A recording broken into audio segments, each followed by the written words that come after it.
This is the story of London's oldest Lido, Tooting Bec Lido in southwest London, and how its history came to be shared with the public at large.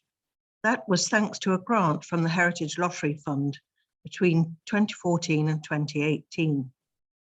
But first, something about the pool itself. You can see from the map that it sits on Tooting Bec Common in the lower right-hand corner. So that's the eastern end of Tooting Bec Common, which means it's actually rather closer to Streatham than it is to Tooting. And it's very close to the railway line, which runs down to Brighton. So when you're swimming, you do have the wonderful noise of the trains trundling past. The aerial view on the right-hand side gives you an idea of the size of the pool. It is enormous. It is the biggest in London and one of the biggest in the country. It's 100 yards long by 33 yards wide. And at 100 yards long, that means it's almost, not quite, but almost double Olympic size. It contains 1 million gallons of unheated water. It is indeed an enormous pool.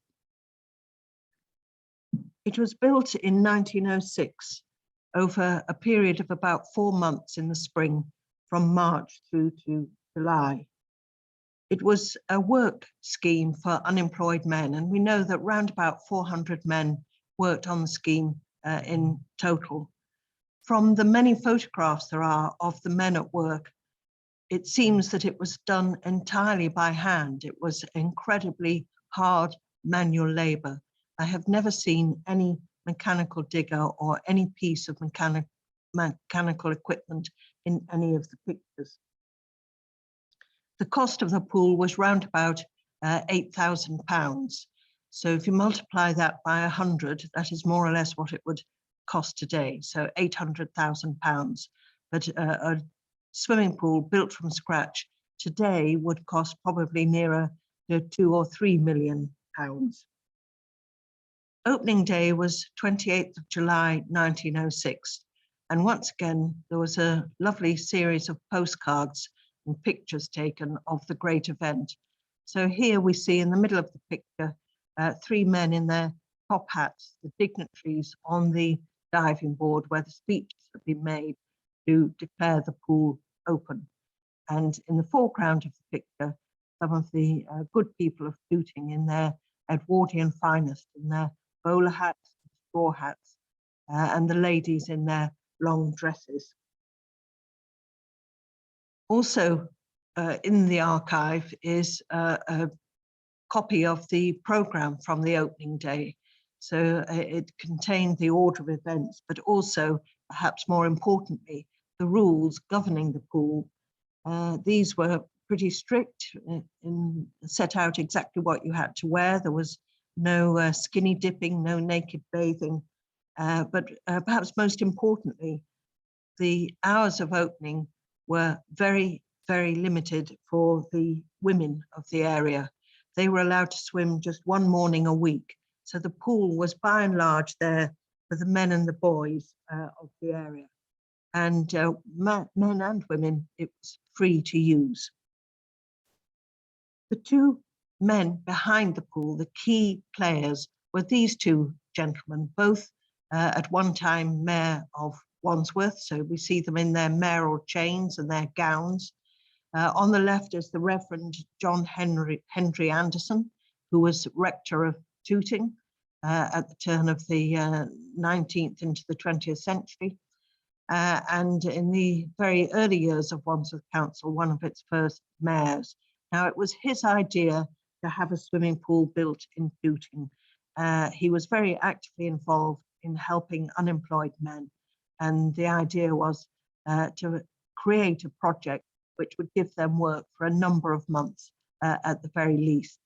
On the right is Alexander Glegg, who was mayor of Wandsworth at the time the pool was actually opened. So he was there, both these men were there actually on the opening day.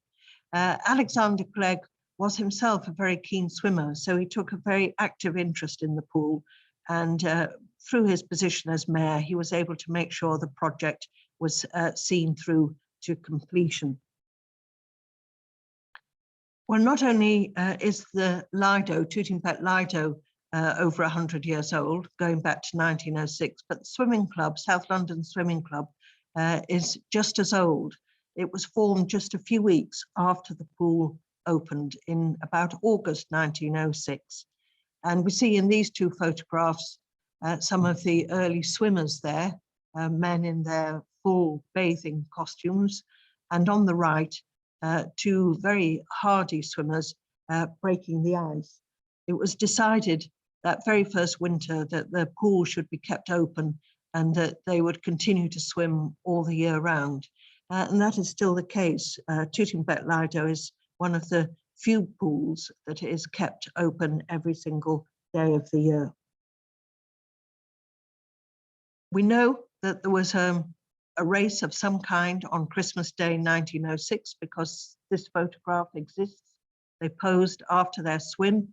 And as you can see at a glance, these are all men, so none of the local women came for a swim.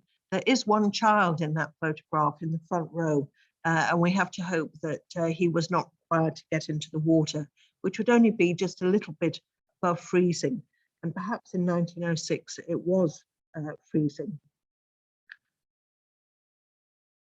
Well, as well as the actual archive and the old photographs and newspaper cuttings, part of the heritage project was spent, part of the money was spent on the site itself to make physical improvements to the site. And one of those was to create a sunbathing area on the western side of the pool, which is on the Tooting Common side. So the undergrowth and trees were cut back to create the space, and concrete benches were created as sunbathing areas. And at the back of the concrete benches, a memorial wall was created so that we could commemorate some of the people who've played a big part in the history of the pool. So the tiles have been done in the style of Postman's Park, if any of you know that, in East London, near the Museum of London. But Postman's Park commemorates people who risk their lives to save someone else. These are simply people who have been prominent in the history of Tooting Bec Lido. And the picture on the right shows a smiling Dave who did the wonderful tile work and made it all look very beautiful for us. We were particularly pleased that we were able to trace the descendants of the two men behind the pool. So both Reverend Anderson and Sir Alexander Glegg are commemorated in the plaques, and sitting beneath plaques on the left is the great-granddaughter of the Reverend Anderson, and on the right, the great-great-grandson of Sir Alexander Glegg. So again, this was a byproduct of the Heritage Project, that we were able to trace descendants of some of the early people involved with the pool. So we were faced with the task of over 100 years of history in different documents, photographs, newspaper cuttings, memorabilia of different kinds, all housed in crates in a wardrobe in my house and available to no one to come and look at. So the purpose of the project was to organize and catalog the archive, but also to digitize it so that we could create a website which would make it much more widely available to the public. So the first part of the project was to create a suitable form so that we could log everything that we already had. And this was perhaps the most tedious part of the whole project, and it took up an awful lot of time. Many hours were devoted to the design of the form that would be used for logging every single item we were going to catalogue. So at the top of the screen, you see the empty form as it is behind the scenes on the website, and then bottom half when it's been completed with the information. And one of the key features of the this form is that it dovetails with the index at the Wandsworth Heritage Centre. So we didn't want to have to create two separate lists. They needed to be able to merge. So it did take an awful lot of thought to get that worked out, how we were going to do that. And this is the public face of it. So if you go on to the website, tootinglidohistory.org.uk, this is what you're going to see. A picture at the top of the screen, more information at the bottom, and the key feature, top right, is the search engine. And the idea is that you put in a search term, something you're interested in looking at. So it could be women swimmers, could be lifeguards, could be winter swimming, might be a particular decade, the 1930s, might be to do with diving, could be winter swimming, Christmas Day races, any term like that. You put it in the search engine and you will then get a list of all the documents that match that search term. And then you can look at those individually and each one has a certain amount of historical information attached to it. The photographs are obviously a key feature of the website, and there's always a lot of interest in the old archive material. So here we have the diving boards that originally stood at the deep end of the pool, and they were taken down in the 1970s for health and safety reasons.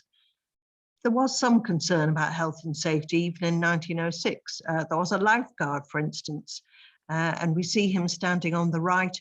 It's in quite a heavy serge uniform with a peaked cap on his head. So if you'd had to dive in, I don't know how good that would have been. And also in this picture, a rowing boat, which was kept at the pool for the first couple of years at any rate. Again, in case anyone had to be saved from the pool, they could row out to the middle of the pool. That's an indication of how big they felt this pool was. But as well as the male lifeguard, there was at least one, and of course over time more, female lifeguard. And this picture was taken at the pool in about 1926. It was sent to us as a result of the website when someone had seen that we were looking for material. And there's a certain mystery about it. Although we know the name of the child in the picture, thanks to the person who sent it to us. So the child was called Reggie and very sadly died of TB a few years later. But what we don't know is the name of the lifeguard. And we're hoping that through the website, someone will look at that and be able to help us out with a name. You might think perhaps she wasn't the lifeguard. She looks more like the nanny from the nursery. But if you look very closely at the picture, you'll see dangling over the child's foot is a whistle that she would have used to call people to order in the pool. So she certainly was a lifeguard. As well as the pictures, we digitized as many of the newspaper cuttings as we could. There were several albums of these, and we did, without taking the album apart, we did manage to scan most of them in. And so this one records a very important moment in the life of the swimming club, at least. It records when women were first allowed to become full members. It was not until 1931 that they were admitted to the club, so that is a quarter of a century after the club was founded. So the women had quite a long wait, and the lovely headline on this cutting, Bec Mermaids Now. The website was designed professionally, and it has been designed so that anyone can have access to it. And that means not only looking at it, but if you have some material that you would like to add to it, you can do that yourself. You can upload any photograph or document that relates to the history of the Lido, and it will be moderated by the swimming club and a caption will be added, but that will then be viewable by anyone logging onto the website. Or you can go one step further and join the research group that is researching the history of the club and the pool and working continuously on the website, updating it and adding material. We also, of course, had the physical archive to worry about, and that was reduced, if you like, to boxes, all very nice and orderly, and we delivered them to the Wandsworth Heritage Service, where you can come in and view them if you would rather look at a physical document than a digital document. So they're indexed under SLSC for South London Swimming Club, and there is a complete range of photographs, cuttings, minutes, and other bits and pieces relating to the history of the club and the Lido. So one way and another, you can share in our wonderful history, either by coming into Lavender Hill to the Heritage Service, or simply by going online at tootinglidohistory.org.uk. Thank you.